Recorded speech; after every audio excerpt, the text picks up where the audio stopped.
కేవలం 7,999K up to 10 kgs వరకు బరువు తగ్గి అధిక బరువు నుంచి వచ్చే ప్రధాన సమస్యలను దూరం చేసుకోండి. బాలీవుడ్ నుంచి విలన్స్ తెచ్చుకోవడం టాలీవుడ్ లో ఓల్డ్ ట్రెండ్. హాలీవుడ్ నుంచి వస్తే అక్కిక్కే వేరు. RRR కోసం రాజమౌళి విదేశీ నటుల్ని పట్టుకొచ్చాడు.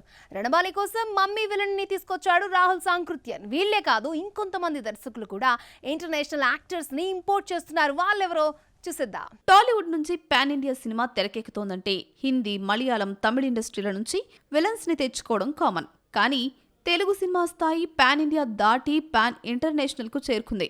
దీంతో విలన్ రోల్స్ కోసం విదేశీ నటుల్ని అప్రోచ్ అవుతున్నారు తెలుగు మేకర్స్.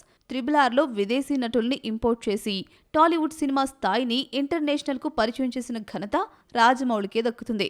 గవర్నర్ స్కాట్ గా రే స్టీవెన్సన్, ఆయన భార్యగా అలిసన్ డూడి నటించారు. Vijay Deverakonda high octane film రణబాలిలో నెగిటివ్ షేడ్ కోసం హాలీవుడ్ నటుడు ఆర్నాల్డ్ వోస్లోని తీసుకొచ్చాడు దర్శకుడు రాహుల్ సాంకృత్యన్.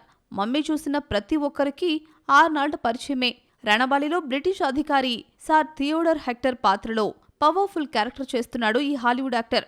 1854-1878 మధ్య కాలంలో బ్రిటిష్ పాలనలో రాయలసీమ బ్యాక్ డ్రాప్ తో తెరకెక్కుతోంది రణబాలి. సందీప్ రెడ్డి వంగ స్పిరిట్ కోసం బాలీవుడ్ విలన్ ను తెచ్చినా అసలైన యాంటగనిస్ట్ కొరియన్ స్టార్ ఏనన్న టాక్ నడుస్తోంది.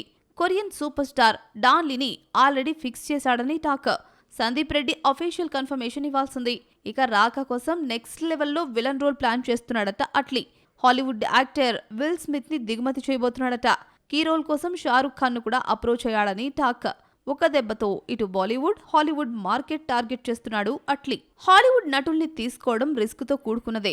బడ్జెట్ తడిసి మోపెడవుతుందని టాలీవుడ్ మేకర్స్ కి తెలియంది కాదు. కానీ గ్లోబల్ మార్కెట్ కొల్లగొట్టేందుకు ఈ స్ట్రాటజిక్ మూవ్ ని ఫాలో అయిపోతున్నారు. ఖర్చు ఎక్కువైనా ఇంటర్నేషనల్ లెవెల్లో తెలుగు సినిమాను తీసుకెళ్లేందుకు ప్రయత్నిస్తున్నారు.